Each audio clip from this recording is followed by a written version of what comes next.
Listo. Ok. Buenas tardes, chicos. Muchas gracias por unirse a esta, la segunda sesión de Python Fundamentals. Hoy, desde la oficina de San Carlos, que trabajo por acá, les voy a estar impartiendo esta sesión. Cualquier duda, cualquier cosa que necesiten durante la presentación, me interrumpen sin problema. E igualmente, cualquier pregunta que tengan después, me pueden contactar por mi correo, Slack, siéntanse libres de decirme cualquier cosa. Hoy vamos a iniciar. Bueno, quiero contarles un poco de qué es lo que vamos a ver en esta sesión. Vamos a hablar un poco acerca de los ambientes virtuales, vamos a hablar sobre las variables, los tipos de datos que tenemos, la estructura de datos, clases, funciones y algo bastante peculiar que tiene Python, que sería, lo vamos a ver más adelante, los argumentos y los keyword arguments que puede recibir una función. Entonces, si esta sesión fuera como un curso de cocina, yo podría decir que esta sesión sería la sesión en donde veríamos los ingredientes que tenemos disponibles o la materia prima que tenemos para cocinar lo que queramos cocinar. Entonces es como bastante de las bases de Python, de los fundamentos que tiene. Falta otra sesión que complementa esta, que es la de la siguiente semana, donde ya hablo un poco más de los ciclos, de los if y cosas que nos permiten jugar un poco más con las estructuras que vamos a ver hoy. Pero esto es bastante básico, es lo que Python nos ofrece, lo que lo hace único, lo que lo hace bastante versátil y fácil de aprender. Entonces, eso es lo que vamos a estar aprendiendo el día de hoy. Vamos a iniciar con los ambientes virtuales. ¿Qué es un ambiente, un virtual environment, como le llamamos?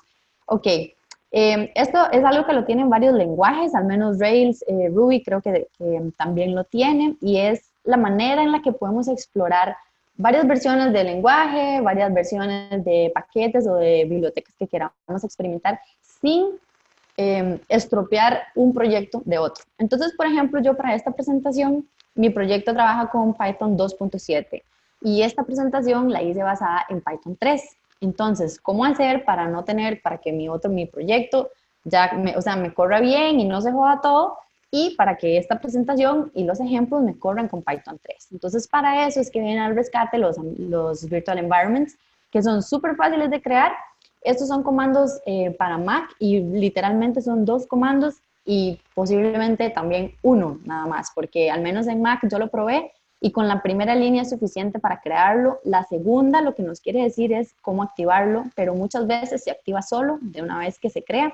Entonces podríamos decir que la creación de un environment se limita a una línea, inclusive. En Mac, la verdad que para Ubuntu y Windows no lo probé, pero creo que sería bastante fácil. Es muy útil y yo les recomiendo que lo utilicen porque, por ejemplo, Mac trae instalado el sistema operativo, usa Python para ciertas cosas y trae una versión ya por defecto. Entonces, no es recomendable que usemos la misma versión que trae o que trabajemos siempre sobre una misma versión, porque entonces después estropeamos algo del sistema operativo y bueno, todo se vuelve un desastre. Entonces, básicamente, así es como podemos crear un ambiente virtual para Python 3. Python 3-M, Virtual Environment y el nombre que le queramos dar al ambiente. Ahora vamos a hacer un ejemplo para que lo podamos ver más práctico. Ok, vamos a iniciar con las variables. Es muy parecido a la asignación de muchos lenguajes, simplemente si queremos inicializar una variable, elegimos el nombre de la variable igual y el valor que le queremos asignar.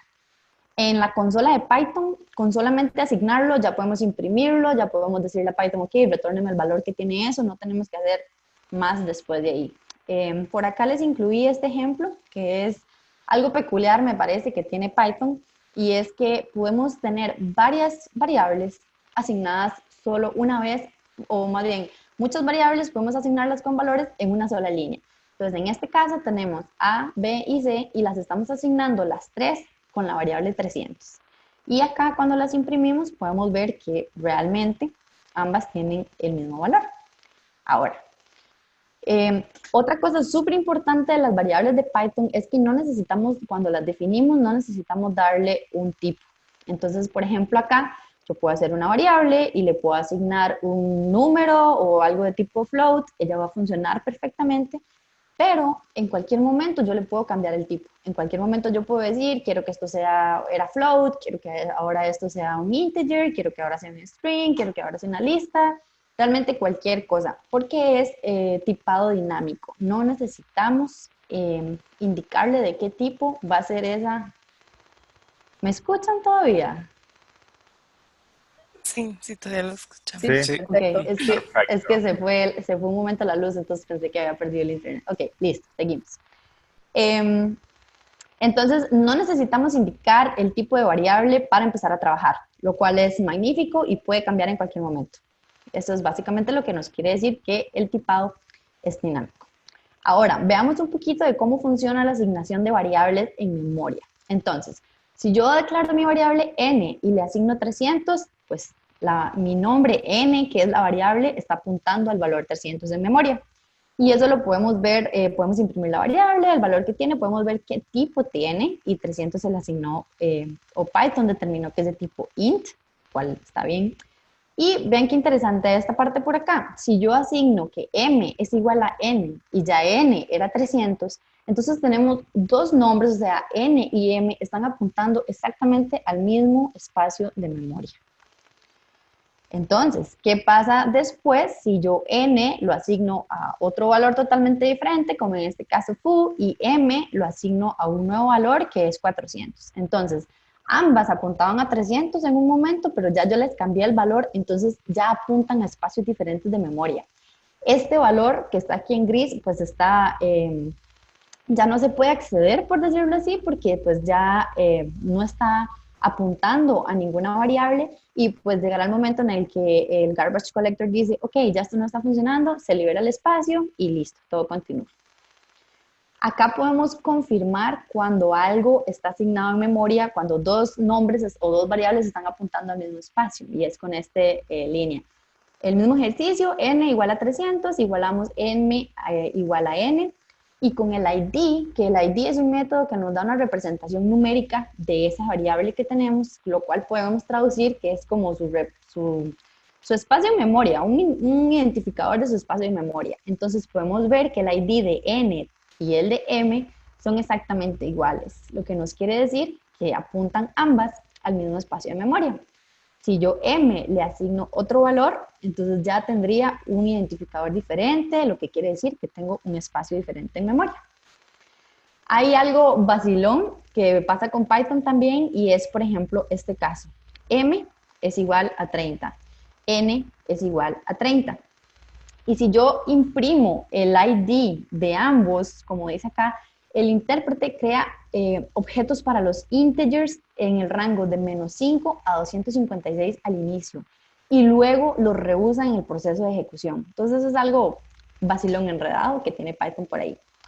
Ahora, algo importante también que tiene Python, que lo nombran mucho en la documentación y creo que es bastante importante de entender, son lo que él divide en objetos mutables y objetos inmutables.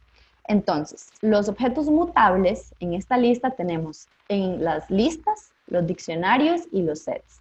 Ya vamos a ver cada uno de ellos. Y los objetos inmutables tenemos los int, los float, los string y las tuplas. ¿Qué es mutable y qué es inmutable? Se los puedo resumir en que, por ejemplo, una lista, cuando yo la defino, me ocupa un espacio de memoria. Y aunque yo la modifique, le agregue, le quite campos y cosas, sigue ocupando un mismo espacio de memoria. Lo que quiere decir que es mutable. Yo la puedo cambiar. Ese objeto que yo hice lo puedo cambiar. Esa variable, esa lista la puedo cambiar. Los objetos que son inmutables, como el int, el float, yo puedo tener una variable que la asigne a 4. Y no es que inmutable, es que no puedo cambiarle el valor. Pero si yo digo n es igual a 4 y lo defino, y yo luego digo n es igual a 5, ya es otro espacio de memoria, porque en realidad el 4 que yo asigné al inicio no lo puedo volver a modificar. Entonces Python crea otro espacio de memoria, y a eso se le llama que es un objeto inmutable. Y en el caso de las tuplas, ahora más adelante lo vamos a ver, inclusive son objetos que no se pueden editar y dan un error. Ok, iniciamos con los números. Estos son ejemplos de como si los estuviéramos ejecutando en una consola de Python. Estos ejemplos son tomados de la página oficial de Python, entonces estos les van a quedar a disposición en cualquier momento que los quieran consultar, y les recomiendo que visiten esa página porque tiene ejemplos muy buenos, es la documentación oficial y de verdad que pues es de mucha calidad. Entonces, bueno, ahí los pueden consultar. Ok, en la consola de Python podemos hacer operaciones matemáticas sin necesidad de necesitar una variable, necesitar una clase, necesitar un método. Simplemente hacemos 2 más 2 en la consola y me va a dar un resultado. Y así con cualquier otro tipo de operación matemática, podemos restar, multiplicar, dividir y demás, y no necesitamos pues como toda una estructura más grande para poder obtener un resultado. Entonces, algo curioso que viene también con la nueva versión de Python, entre los cambios que vienen, es que siempre la división va a retornarme un valor tipo float. En este caso, 8 dividido entre 5 me va a dar 1.6 y en general si dividiéramos algo que me dé un número entero, siempre me va a dar una división de tipo float. Acá vemos otro ejemplo de cómo dividir. Si queremos que la división, aunque no me dé un número entero, me dé su parte entera y no los decimales, entonces lo que usamos son doble slash en la división. También tenemos el mod y también tenemos pues varios, yo puedo poner varias expresiones matemáticas y él va a ir dando prioridad, primero las multiplicaciones y así sucesivamente, igual a como se hace en matemática. Tenemos cómo elevar números a la potencia, todo eso, y se puede hacer directamente en la consola. Esta imagen de acá lo que nos quiere decir es que si nosotros vamos en consola y estamos asignando variables, no vamos a obtener un resultado a no ser que sea algo un poco más relevante. Por ejemplo, si yo asigno la variable o las variables, listo, las asigno y no me retorna nada. Me retornará algo hasta que yo haga algo con esas variables. Por ejemplo, cuando las multiplico en esta parte de acá, es cuando tengo un resultado. Pero si yo asigno una variable, no se me retorna el valor asignado, como tal vez en otros lenguajes puede pasar. Por acá, pues lo mismo que hablábamos, si yo estoy haciendo una operación matemática y en esa operación matemática va algo de tipo float, el resultado me lo pasa a tipo float, aunque el resultado no sea de tipo float. Entonces, 4 por 3.75 da 15 menos 1.14, que es un número entero, pero Python lo interpreta como que tiene que retornar algo de tipo float. Y por acá es la variable guión bajo, que es una variable que almacena, si estamos haciendo cálculos en consola y demás, almacena el último resultado que se retornó. Entonces es como una variable que nos puede ayudar, si estamos ahí en consola atravesando un poco qué hace, el último valor que se retornó lo vamos a tener siempre disponible en esta variable guión bajo.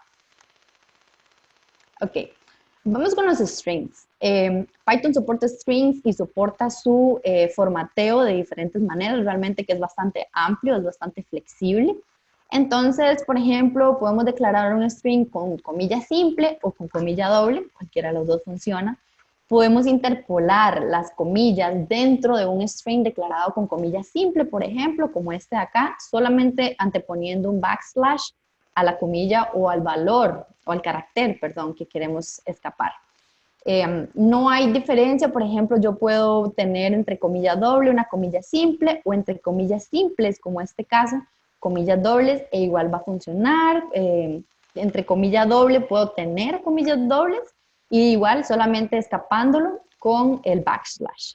Y pues así funciona. Realmente es bastante flexible la manera en la que se quiera usar.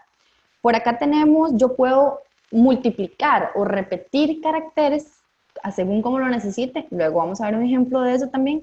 Entonces yo puedo decir, ok, quiero que me imprima 3 veces un más y me concatene este otro valor y el resultado sería este. Entonces puedo multiplicar, quiero que me imprima 50 veces esta palabra.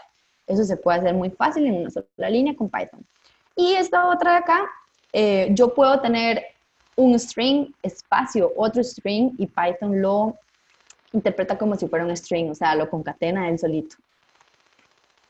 Ok, los strings, pues, son cadenas de caracteres, podemos verlo como una lista de strings y como lista la podemos acceder con índices. Entonces, si yo tengo mi variable Python, el índice 0, pues sería la primera letra. Las listas y pues los objetos que puedo acceder por índices en Python inician en 0. Entonces, 0 sería la primera letra de esta palabra, que sería la P, y 5, entonces sería su último carácter. Tenemos también rangos y, por ejemplo, Python funciona, que como otros lenguajes también lo tienen, pues sus índices inician en 0, 0, 1, 2, 3 hasta el final, y para hacerlo al revés, de final a inicio, inician en -1. ¿Por qué -1 y por qué no, pues, no sé, otro 0? Bueno, -0 no existe, entonces por eso es que no podemos iniciar de atrás para adelante con otro, o con otro número que no fuera -1, pues -0 no tiene sentido. Y pues funciona exactamente igual, de atrás para adelante, -1, -2, y así hasta llegar al inicio de la cadena de caracteres que tengamos. Yo puedo traerme un rango o una parte del string que yo tenga, y eso lo hacemos de esta manera. Ya se me fue la palabra. Puedo poner 0, que es mi inicio, 2 puntos y 2, y me va a traer desde el 0 hasta el 1. ¿Por qué? Porque el primer número que pongamos acá, el 0, va a estar incluido, pero el número que va de último, que en este caso sería el 2, está excluido. Entonces me traería del 0 al 1. En este caso lo mismo, me está excluyendo el último, entonces me traería del 2 al 4. Y estos son funciones que tienen los strings para poder hacerles slide, que sería, ok, deme una partecita que necesito de ese string, como lo hicimos la vez pasada, pero aquí podemos omitir el inicio o el final. Entonces, si omitimos no ponemos nada antes de los 2 puntos, estamos diciendo lo quiero desde el inicio. Y entonces aquí yo estoy diciendo, ok, deme de este string desde el inicio hasta el carácter número 1. Si omito el valor después de los 2 puntos, estoy diciéndole desde la posición 4 hasta que se termine el valor que tengo, la variable, el string, y así sucesivamente, igual con los índices negativos. Y tenemos un montón de métodos con los que podemos jugar y manipular los strings: capitalize, find, el join, el lower, el replace, el split, el upper, y un montón más que pueden encontrar en la documentación oficial de Python, que son bastantes, muy flexibles y realmente abarcan muchas de las necesidades que nos podemos encontrar en el día a día. Ahora tenemos las listas. Vamos a empezar en la parte de la estructura de datos. Tenemos las listas. Pues las listas son colecciones de objetos o de datos. Una lista en Python puede tener muchos tipos o muchos tipos de objetos en una misma lista. Yo puedo tener un string, puedo tener un int, puedo tener un float dentro de una lista, y también puedo tener listas de listas. O sea, listas de unidades también existen, funcionan perfectamente y son bastante útiles. Igual que las listas, lo que hablamos sobre los strings son accesibles por medio de índices, y con índices positivos y con índices negativos. Y la parte de sus rangos también, la parte como el slide, ok, quiero una porción de esta lista que tengo, no quiero toda, funciona exactamente igual que como lo hablamos para los strings. Esto es una parte vacilona también que tiene Python, y es que cuando yo no indico ni cuál es el inicio del slide o de la porción que yo quiero y cuál es el final, entonces me retorna toda la lista. Así es como yo podría hacer una copia de una lista, porque me la está retornando toda. Y pues esto era lo que les decía, yo puedo concatenar también listas, puedo jugar con ellas. Entonces Squares ya tiene un valor que es una lista, y yo le digo, ok, quiero que le agregue todos estos otros valores, y el resultado sería una lista más grande nada más. Yo puedo modificar una lista. Entonces, por ejemplo, aquí yo estaba haciendo un cálculo matemático, me equivoqué porque no era 65, quiero que sea 64, y simplemente por el índice puedo cambiar ese valor y todo normal, todo sigue normal. Puedo agregarle datos, puedo quitarle, realmente puedo manipularlos como yo desee. Con el método append agrego nuevos valores y se agregan siempre al final. Entonces, en este caso, agregamos 216, 343, se van agregando al final. Y esto era lo que hablábamos de que puedo tener listas de listas anidadas. Recordemos que de cualquier tipo y sin ningún problema. Entonces, cuando yo vaya a acceder a una lista de listas, el sub-0 en este caso, pues no sería un valor único, sino que yo tendría una lista de la cual, si quiero sacar su índice, pues sería, ok, de esta lista grande, deme sub-0, sub-1 de esa lista que acabo de obtener.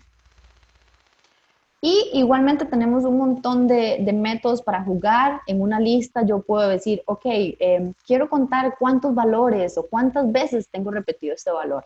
Entonces aquí yo digo cuántas veces tengo en esta lista la palabra apple, y él lo va a contar. ¿Cuál es el índice de este valor? Quiero saber a dónde está. Y también le puedo especificar a partir de cuál índice me busque y me diga cuál sería el índice en el que se encuentra la palabra que estoy buscando. Puedo darle vuelta a la lista, puedo ordenarla, puedo eliminar el último valor de la lista, que es la función de este método .pop. Elimina el último de la lista y lo retorna. Ok, me dicen si tienen alguna duda hasta el momento. Y si no, entonces vamos a continuar con los diccionarios. Ok, los diccionarios es una estructura súper útil que tiene Python y lo usamos entre llaves y entonces el diccionario es un objeto key value. Tenemos una key y a esa key le vamos a ingresar un valor.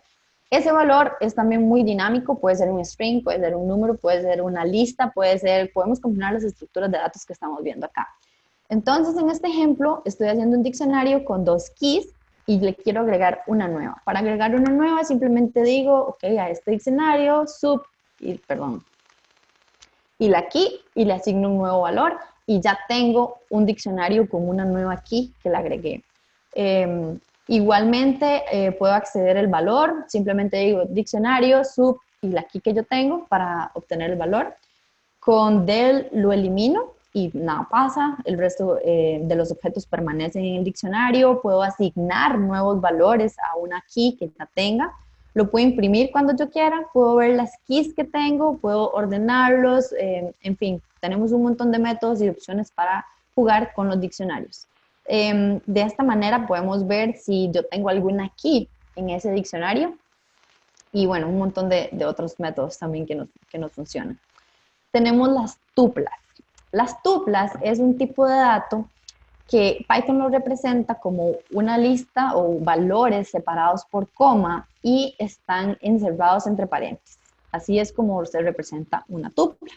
Para crear una tupla no es necesario poner los paréntesis como lo pueden ver acá, sino que simplemente separando por coma los valores, Python determina que es una tupla y pues nos crea esa estructura. Se acceden con índices igualmente, como lo podemos ver acá. Cuando lo imprimimos, Python sí agrega los paréntesis para indicarnos que es una tupla. Vamos a ver, yo puedo tener tuplas de tuplas, igual a como puedo tener listas de listas, puedo acceder sus valores y demás. Y esta es la parte que les decía, porque las tuplas no se pueden modificar. Entonces, si yo digo al campo 0 de la tupla lo quiero modificar, voy a tener un error. Entonces, sirven como para valores que es bueno que no se modifiquen, porque si alguien trata de modificarlo va a tener un error. Entonces eso nos va a decir, ok, esa lista no se puede tocar, no es algo que yo tengo que hacer, porque hay ocasiones en las que tenemos una lista estática de cosas, tal vez se me ocurre. Y es bueno que lo hagamos en una tupla para que si alguien lo trata de modificar, tenga un error y diga, ok, no es bueno lo que estoy tratando de hacer.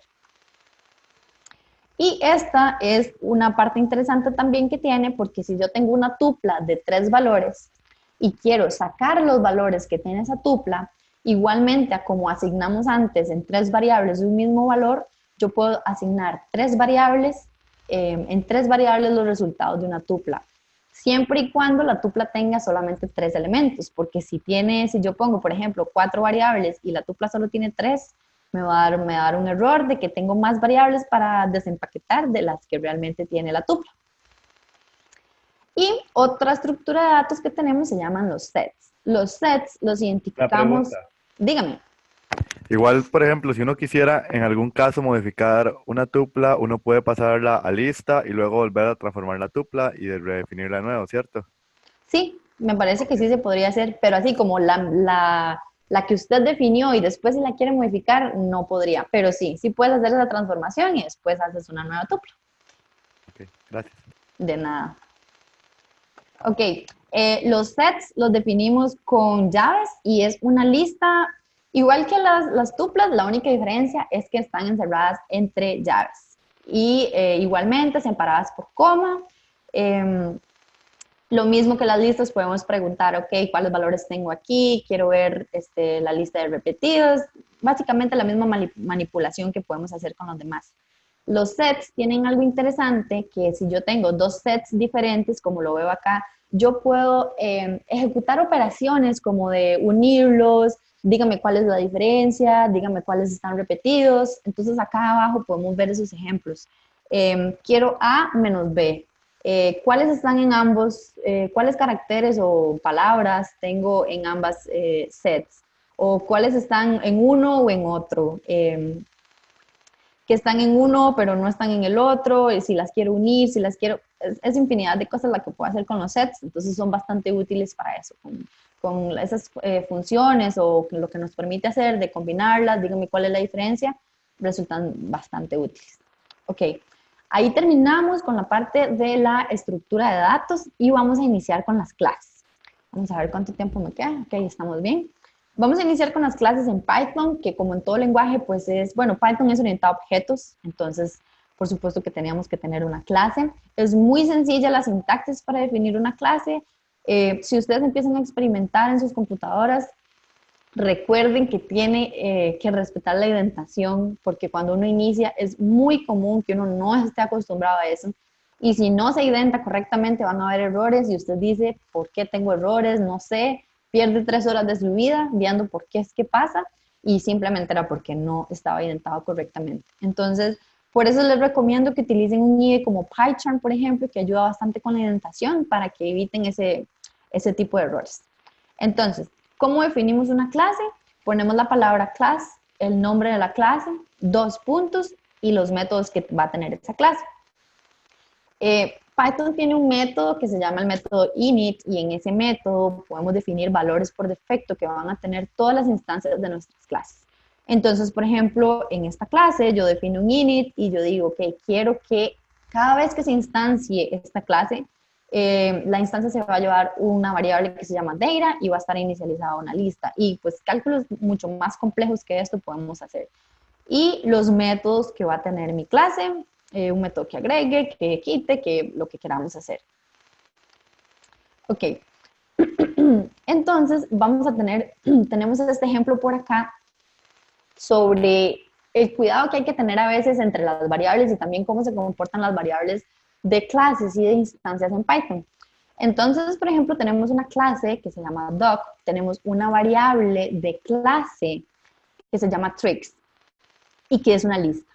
Tenemos en el init, estamos inicializando con un nombre y tenemos el método addTrick que lo que hace es agregar valores a la lista que ya tenemos en tricks. Entonces, si yo hago una instancia de esa clase y, ok, mi perro se llama Fido y mi otro perro se llamaba Body y entonces yo quiero agregarle trucos que hace mi perro, todo bien. Entonces yo digo, ok, Fido hace este truco, ok, genial. Y el otro perro, mi perro número 2, va a hacer este otro truco. Entonces, tal vez alguien esperaría que cuando llegue y diga, ok, ¿cuáles son los trucos que tiene Fido? Me vaya a traer solo uno, porque solo uno fue el que agregué. Pero como es una variable de clase, entonces se está llenando por todas las instancias que yo tengo. Cada vez que agrego un nuevo valor en ese método, estoy agregando a la variable clase que es accedida por todas las instancias. Entonces, por eso tendría 2. Si queremos que solo se agregue la variable de instancia, entonces tendríamos que hacerlo en el init para separarlo de que no sea accesible por todas las demás. Algo tal vez que nos puede confundir o que nos pueda dar resultados que no esperamos si no tenemos en consideración estas cosas. Python también acepta herencia y es bastante sencillo. Simplemente aquí definimos la clase, entre paréntesis designamos quién es la clase de la que está heredando y pues tenemos, después de eso, operamos la herencia normalmente sin ningún otro problema.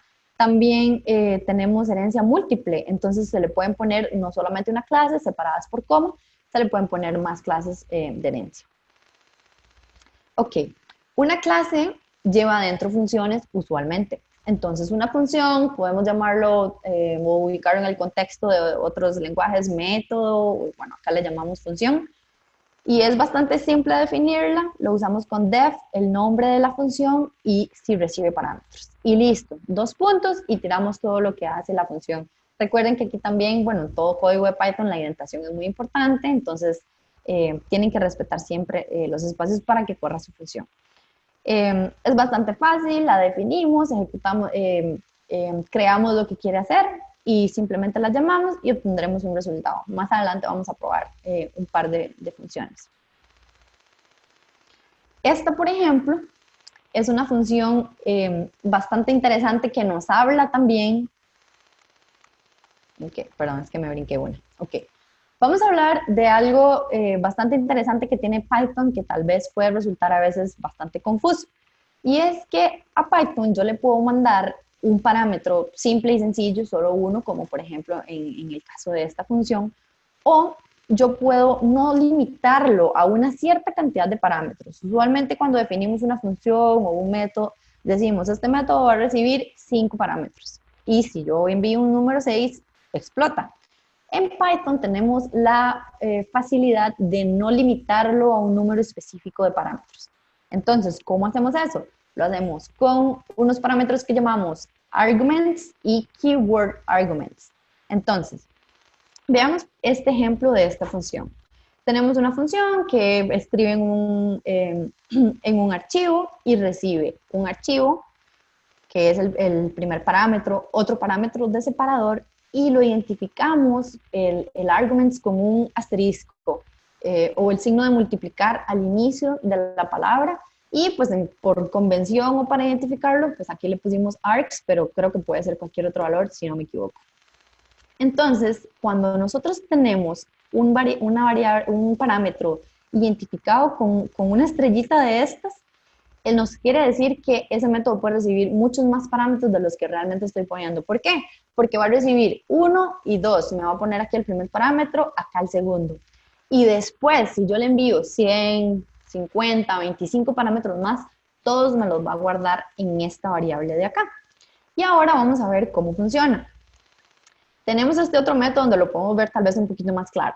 Recibimos un montón de argumentos y tenemos este separador que tiene un valor por defecto. También podemos asignar valor por defecto a los parámetros de una función. Y entonces estoy haciendo un join, estoy diciendo todos los parámetros que vengan en args los voy a concatenar separados por slash o separados por realmente cualquier cosa que le queramos enviar. Entonces, por ejemplo, acá en concat, que estoy llamando esta función, yo le estoy mandando estos valores. Y el resultado es la concatenación de esos valores separados por slash, porque separación es mi valor por defecto. Vean que yo no mandé nada que se llame sep, solamente mandé valores antes de. ¿Cómo detecta Python esto? Ok, si no viene algo que sea específicamente con este nombre, asignado con este nombre, quiere decir que no viene nada y se usa por defecto este valor. Como es este caso, no tenemos ningún separador específico, entonces usamos el que está por defecto y retornamos todo juntito. Y en este sí utilizamos un separador específico, que es el punto. Entonces Python lo detecta que sí viene asignado y es el punto el que vamos a usar para separar. Pero estos que estamos mandando adelante, vean que en ningún lugar dice, ok, tenemos 1, 2, 3 parámetros y después el separador. La cantidad puede ser la que queramos y todo se guarda dentro de esta variable. Y eso nos permite iterar, modificarlos, verlos todos, realmente lo que queramos hacer con ellos, sin necesidad de definir una cantidad específica de parámetros. Ese es como el propósito principal. Y ahora veamos combinados ambos. Argumentos con el asterisco, lo podemos ver, ahora lo vamos a ver en el ejemplo también, como una representación de una tupla. Si nosotros imprimimos lo que viene en arguments, nos va a devolver una tupla, o sea, una lista de valores separada por coma. Y si imprimimos keywords, nos va a imprimir un diccionario. Keywords es, tengo una key, es igual a tal valor y así sucesivamente. Igual no estamos limitando cuánta cantidad de key values pueden venir, igual que con arguments, no tenemos ningún límite de eso. ¿Cómo identifica Python cuál de los dos viene y cómo lo tengo o cómo lo tiene que ordenar? Entonces, en este ejemplo, tenemos un parámetro que sí estamos diciendo que necesito que venga este primer parámetro y después nosotros los vamos a acomodar y los vamos a dividir entre arguments y keyword con los dos asteriscos. Entonces, Limburger va a asignarse a kind, que es el primer parámetro que recibe la función. El resto de argumentos que encuentre que no tengan una key, los va a asignar a arguments. Y aquellos que tengan una key y un value, como estos de acá abajo, como client, por ejemplo, se van a asignar al siguiente parámetro, que sería keywords. Entonces, Todos estos últimos tres se asignarán a esta variable keywords y estos dos de acá se van a asignar a arguments y el primero se va a asignar a kind. ¿Cómo se ve eso si ejecutamos esa función o si la llamamos? Se vería de esta manera. Aquí estamos imprimiendo el tipo. Aquí lo pueden ver, estamos imprimiendo el tipo y después hacemos una separación. Acá, por ejemplo, está la multiplicación de los caracteres. Estoy diciendo, quiero que repita 40 veces el guión para hacer una separación entre ambos. Entonces, estamos iterando entre los arguments y entre los keywords y vamos a ver qué pasa. Entonces, acá estamos repitiendo dos veces el tipo y aquí estamos iterando sobre quiénes son los que venían en arguments y quiénes son los que venían en keyword arguments o en keywords, que serían estos, y como podemos ver, tiene un key y un value. Es bastante interesante todo lo que podemos hacer con estas estructuras. En la sesión de la siguiente semana, que los recomiendo que no se la pierdan, viene la parte de los ciclos y eso que nos permite jugar muchísimo con estas estructuras. Tal vez ustedes dicen, bueno, sí, es muy estático, no tiene mucho sentido, tal vez el ejemplo que estamos viendo acá, pero cuando lo vemos en una estructura, en un ciclo y en comprehension list, por ejemplo, que tiene Python, tiene mucho sentido, mucho poder y realmente es muy interesante, así que se los recomiendo. Y bueno, dígame. Yo creo que me perdí porque no entendí muy bien en la asignación de los args y los keywords. Ok, listo, no hay problema. Ok, los arguments, digamos, esta es la función que yo estoy llamando, ¿verdad? Que es esta misma que yo estoy declarando acá. Entonces, yo le estoy mandando todos estos parámetros. Le estoy mandando el Limburger, le estoy diciendo it's very it's really very, very, y así sucesivamente. Y le estoy mandando también parámetros con un key y un value. Entonces, yo le voy a decir, ok, client es igual y el nombre de mi cliente. Entonces, cuando la función los recibe, usted podrá decir, ok, ¿cómo hace Python para determinar en cuáles parámetros mete en cuáles variables?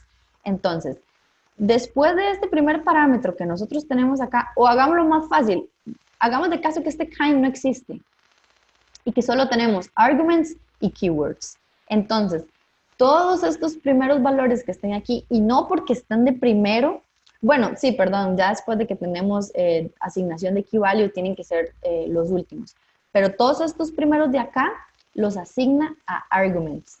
Hagamos de caso que no tenemos kind. Todos estos parámetros solitos que les estamos mandando los va a asignar a arguments, y aquellos que especifiquemos un nombre y un valor lo va a asignar a keywords, porque keywords viene de key y value. Entonces, por ejemplo, en Limburger no tenemos un key, no estamos diciendo, en Sonia, métame este valor, ¿verdad? En cambio, sí lo estamos viendo en client, estoy diciendo, en client quiero que ponga este valor. Entonces, como tenemos una asignación de key value, se va para keywords. Y si no tiene ninguna key, se va para arguments. Listo. ¿Te queda claro? Sí. Ok, listo. Igual cualquier otra pregunta, nada más me dicen, con mucho gusto. Ok, y bueno, ese fue el ejemplo. Vamos a correr un ejemplo de código que hice bastante simple, como para ver un poco las estructuras y cómo funcionan. Antes de que se me olvide, quisiera recomendarles estos recursos. Bueno, como les dije, yo me basé en un tutorial que tiene la página de Python. La página de Python está administrada por una fundación que se llama la Python Software Foundation. Es la fundación que se encarga de promover el conocimiento de Python, sus cambios, es la que se encarga de distribuir la información, de mantener la documentación y demás. Entonces es muy completa. La página tiene muchas, pero muchas cosas sobre qué leer, sobre qué aprender, tiene mucho tutorial, muchos libros, y bueno, yo les recomiendo que la visiten por ahí. Alguien que quiera ayudar con muchas cosas que tiene Python, por ejemplo, ayudar con documentación, ayudar con la traducción de documentos que tal vez no estén a su lenguaje nativo, también se pueden inscribir como voluntarios y pueden ayudar a la fundación. Hay una página que me gusta mucho que se llama Real Python. También les recomiendo que la sigan. Hay algunos cursos que son pagos, pero me parece que explican muy bien. Entonces también les recomiendo que la sigan. Y hace poco me di cuenta de una página que se llama PyVideo, que también creo que es parte de Python Software Foundation. Y es una página que guarda algunos videos de algunas conferencias, de algunos PyCon que se han grabado, algunas charlas. Entonces se pueden topar con presentaciones que a lo mejor les ayuden para algún proyecto que ustedes estén haciendo o en general para ver un poco qué hace la gente con Python, cómo lo manipulan, qué cosas muy chiva pueden hacer. Entonces creo que son recursos bastante buenos que tienen por ahí a mano. Ok, vamos a ver. Déjame ver si puedo aumentar esta fuente.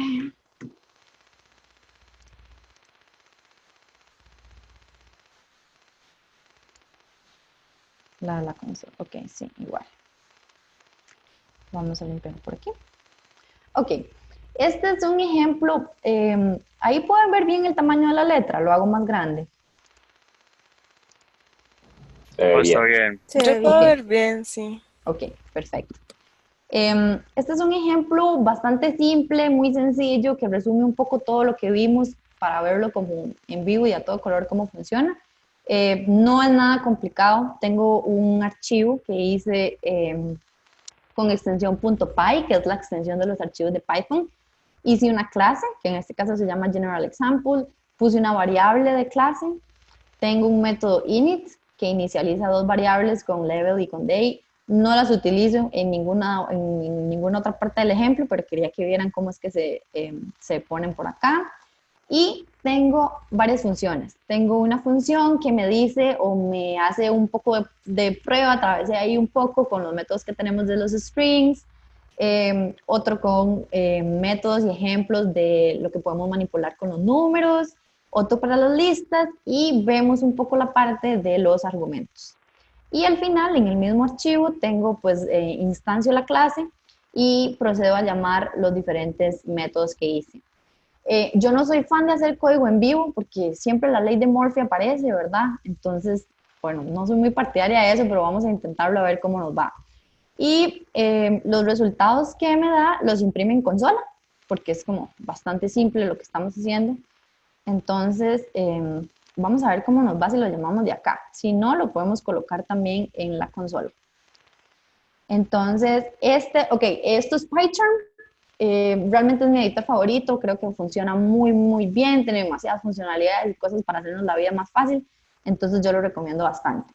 Para ejecutar un archivo de Python, ponemos la palabra Python y nos vamos a la carpeta donde está. En este caso yo estoy en examples y generalexample.py. Vamos a ver si esto funciona.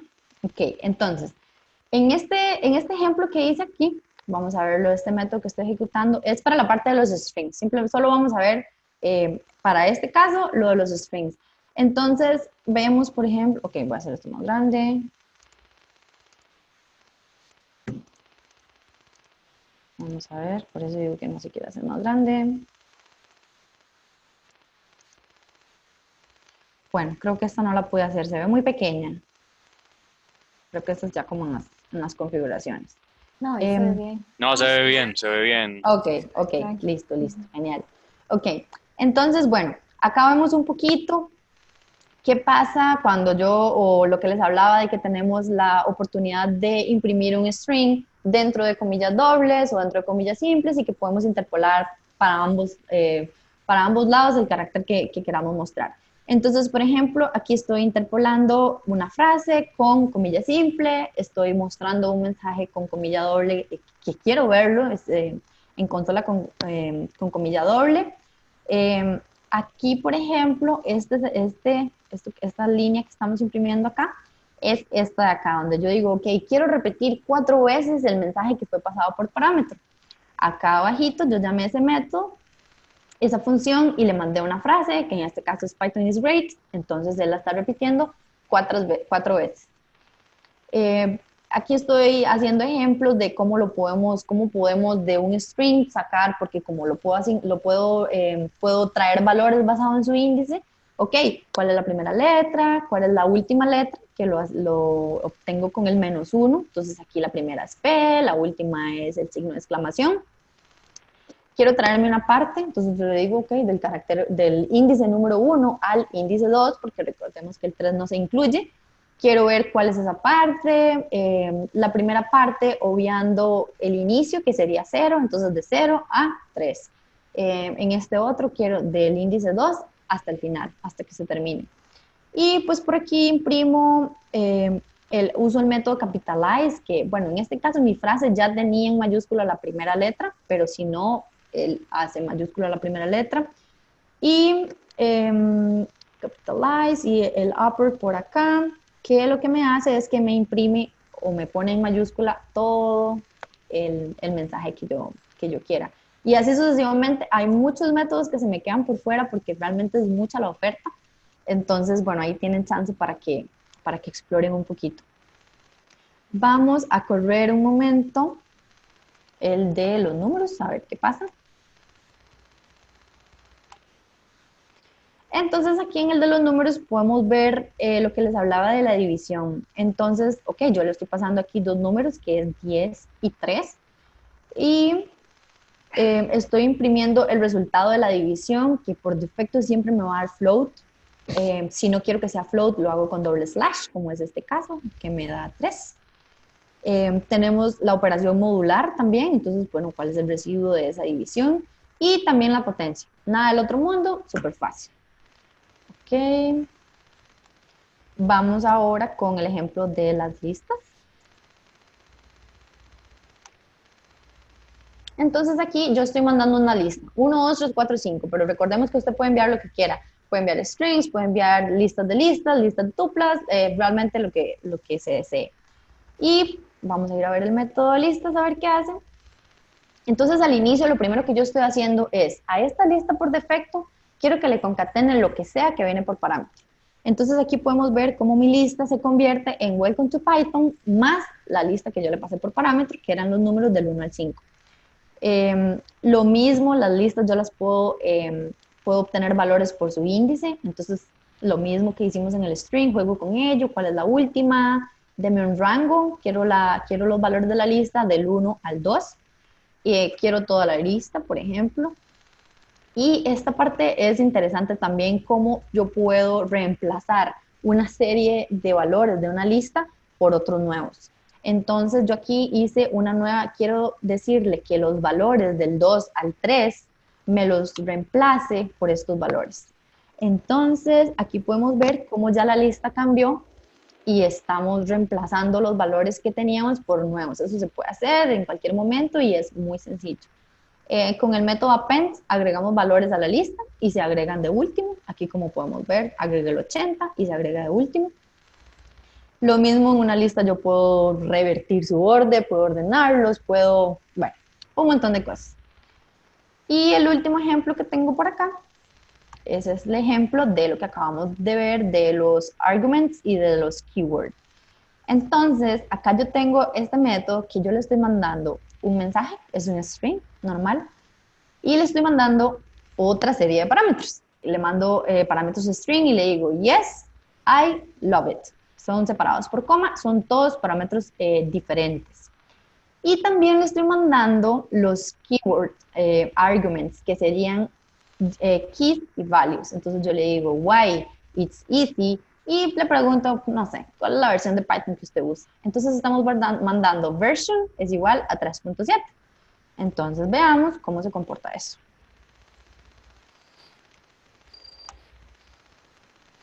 Entonces veamos el método para que tenga un poquito más de sentido.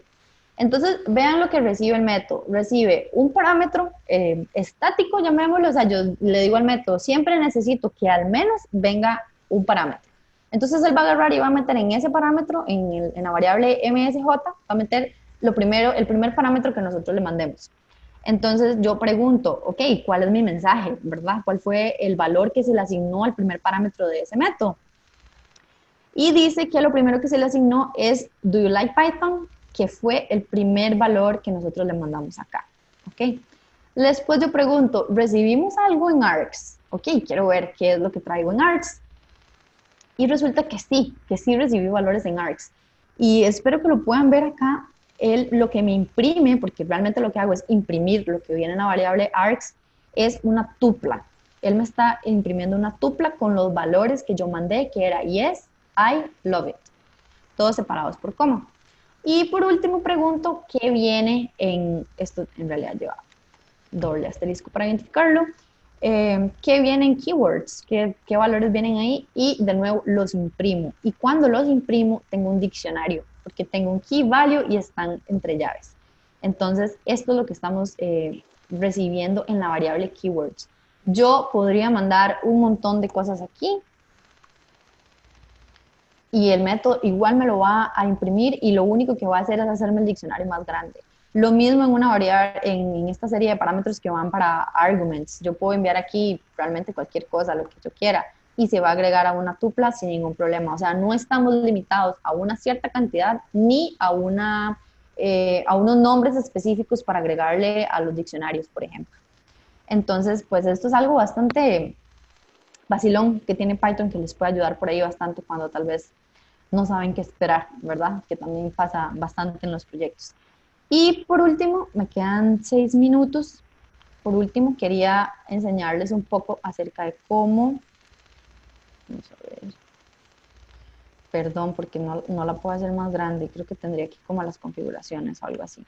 Bueno, aquí yo estoy sobre mi escritorio. Y no sé, vamos a hacer un diccionario, un nuevo directorio. Vamos a crear un virtual environment para que sepan cómo se hace en consola así rápidamente. A ver si me sale el ejemplo. Y vamos a hacer un nuevo directorio que se llame test. Perdón, me faltó aquí un comando. Test. Vamos a ingresar a test. Y dentro de esa nueva carpeta que yo hice, vamos a ejecutar este comando que fue el que les puse al inicio de la presentación. Python 3, porque es la versión de Python que yo quiero que utilice. Usualmente el Virtual Environment me instala siempre por defecto la versión más actualizada que yo tengo en mi computadora. Si necesitamos una versión más vieja, simplemente tenemos que especificarlo y listo, no hay ningún problema. Y le estoy diciendo Python 3 -m Virtual Environment y el nombre del environment que yo quiero, que puede ser realmente cualquiera. Le damos Enter y ahí se está creando un virtual environment para que nosotros podamos llegar a crear y trabajar sobre la versión que yo estoy trabajando sin ningún problema. Entonces, yo por aquí tenía, vamos a abrir eso que creé para... Ok, les voy a mostrar este también fue otro ejemplo que hice, es el mismo resultado que veríamos si abriera el ejemplo test que acabo de hacer. ¿Qué es lo que vemos después de que creamos un virtual environment? Vemos esta carpeta de acá, que fue el nombre que le dimos al environment, que puede ser solo env o el nombre que uno desee.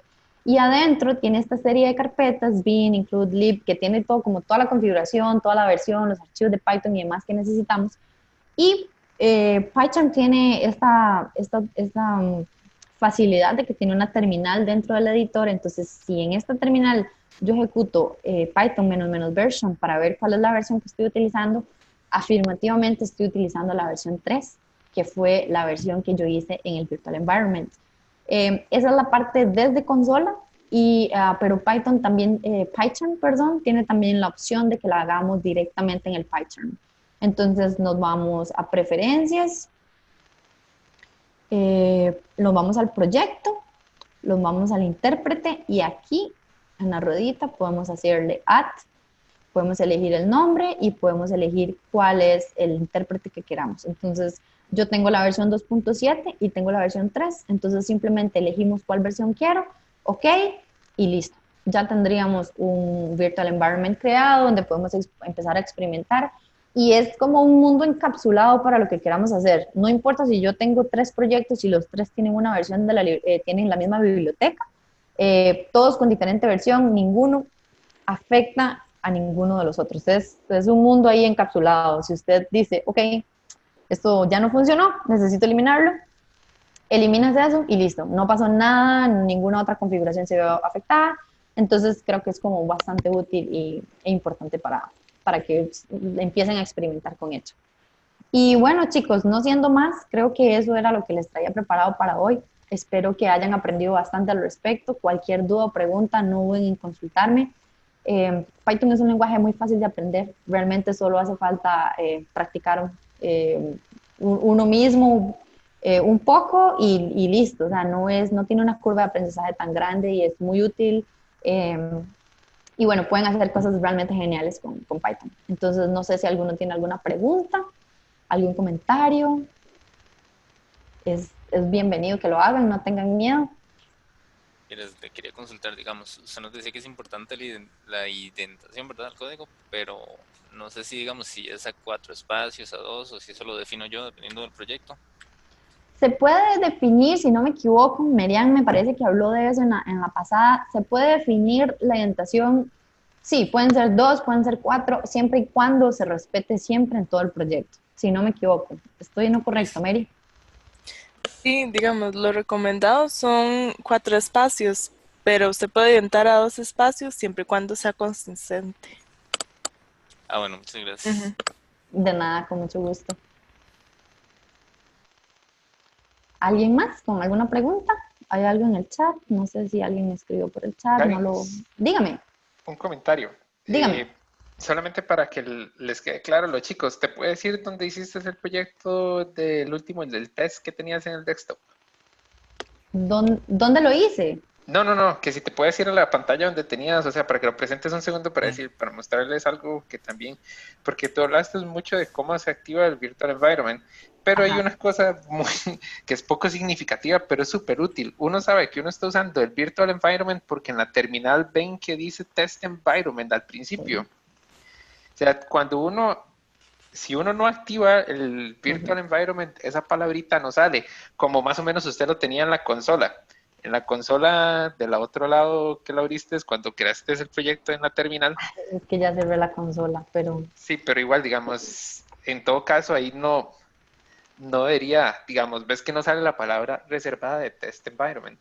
Y es por eso. Entonces es bueno que ustedes también entiendan que cuando normalmente están ejecutando el código que corresponde al proyecto o a lo que están trabajando, pues siempre se va a mostrar esa palabra de Test Environment. También hay una forma para activarlo desde la consola, por si lo quieren hacer fuera, digamos, si por alguna razón no quieren utilizar el IDE como PyCharm, que PyCharm hace muchas cosas, lo pueden utilizar directamente desde la terminal. Yo creo que por ahí está en la presentación. Ajá. Entonces, son tips muy valiosos, son importantes que también lo sepan y los comprendan para que, digamos, a futuro les haga, digamos, más fácil el proceso de inducción en la herramienta. Es cierto, sí, muchas gracias, súper válido ese tip porque sí suele pasar.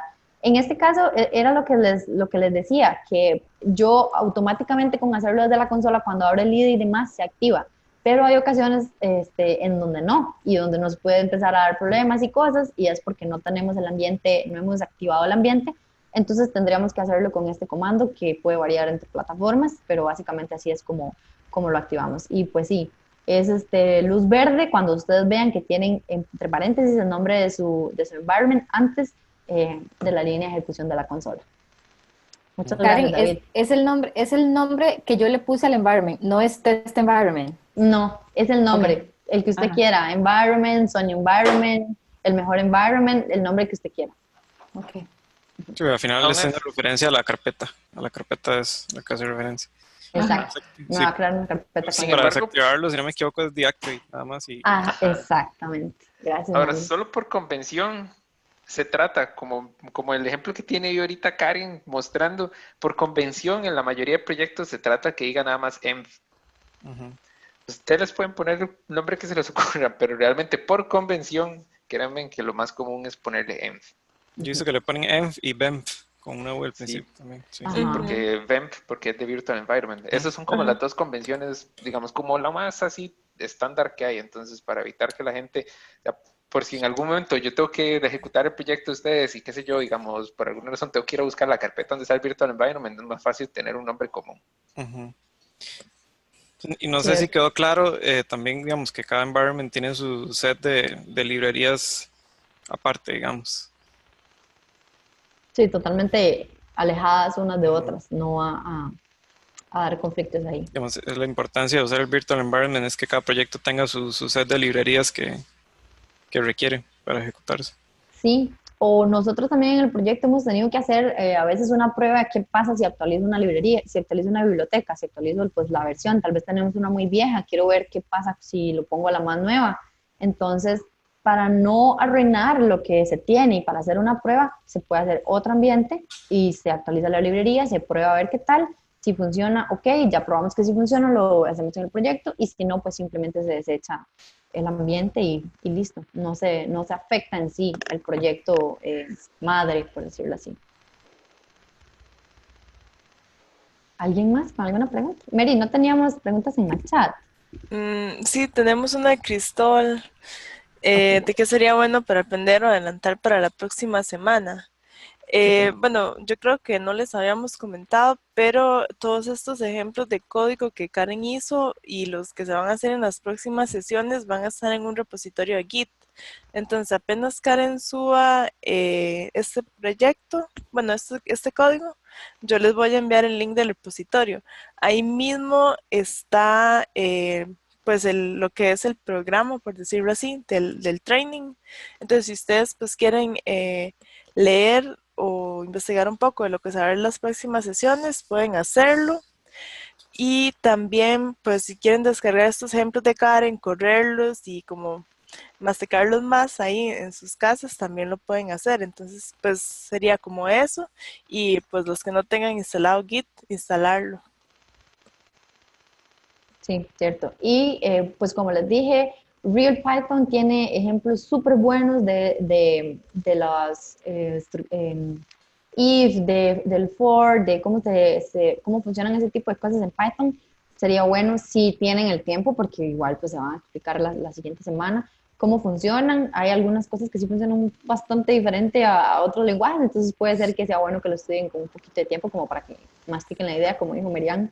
Y la documentación oficial de Python, RealPython, y creo que con eso estarían bien.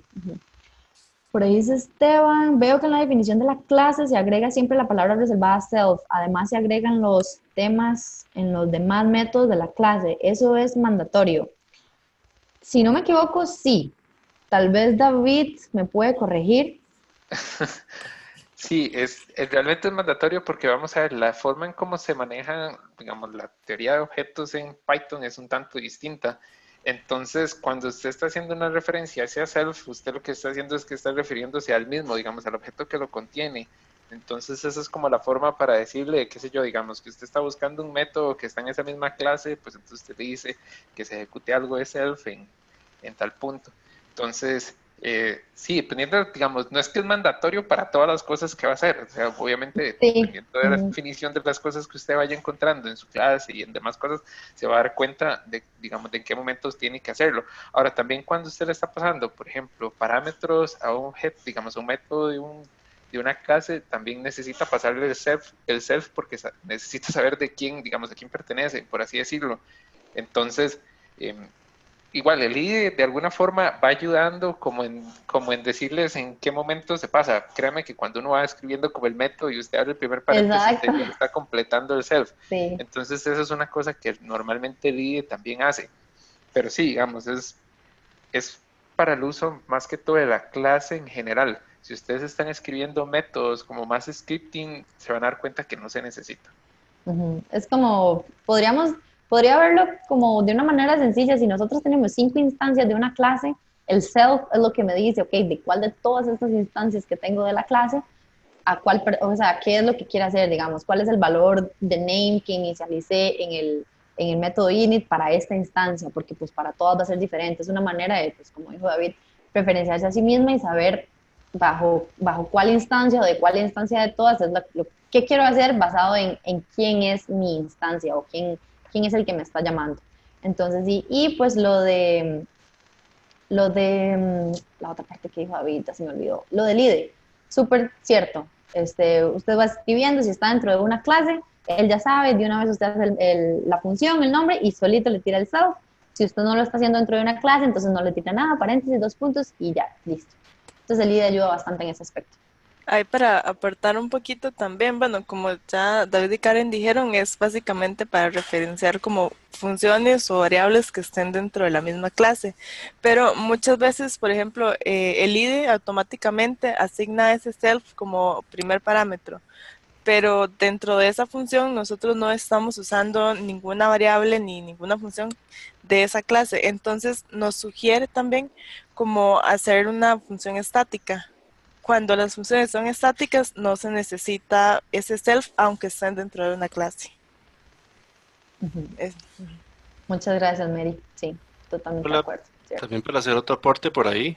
Bueno, uno, Dale. ahí puse en el chat de acá del Zoom, por si se quieren unir, el nombre del chat del COE en Slack, ¿verdad? Por si durante la semana van a estar haciendo prácticas de lo que vimos hoy, tienen alguna consulta, entonces igual por ahí se pueden unir y hacer las consultas. Y también, por ahí la pregunta que hicieron del self, realmente self no es una palabra reservada, sino es en realidad una recomendación. Ese primer parámetro, digamos, cuando son funciones de una clase, el self realmente lo podemos reemplazar por cualquier otro nombre, pero igual como dijeron ahora los ambientes, lo más común es benf para nombrarlo, pero digamos aquí en este ejemplo se llama tutorial-env. Usualmente los ejemplos siempre dicen benf, espacio benf. En las clases ese primer parámetro puede ser self, que es el estándar, que es para referirse a sí mismo, ¿verdad? Que es como el más lógico de usar, pero pueden usar en teoría cualquier otro tipo de nomenclatura que quieran para referirse a su clase. Muchas gracias, José. Andrés, ¿ibas a decir algo? No realmente. Eh, de hecho, ese self en el IDE se lo marca en morado y ya cualquier otro parámetro que siga de ahí ya no te lo marca en morado. Entonces, como que es muy evidente que, como que ese primer parámetro pues, es el self. Exacto, e igual cuando lo usamos después para las variables, por ejemplo, que inicializamos acá, sigue siendo como con ese colorcito, entonces hace como una distinción al menos visual para decir, ok, ¿qué puede ser esto? ¿Por qué? ¿Qué hace? Entonces es como un indicador ahí también importante. Gente, más preguntas. No, nada más. Bueno, recuerden que cualquier duda me pueden contactar, se pueden unir al canal de Slack. Y bueno, no, agradecerles muchísimo por asistir. Espero que les haya gustado, espero que hayan aprendido un poquitito. Al menos instarlos a que le den un intento a Python. Es muy bonito, se los recomiendo bastante. Y pues no, muchas gracias y los esperamos en la próxima sesión. Muchas gracias a ustedes. De nada, con mucho gusto. Gracias. Gracias. Gracias, buenas Gracias, tardes. chao. Bye. Chao.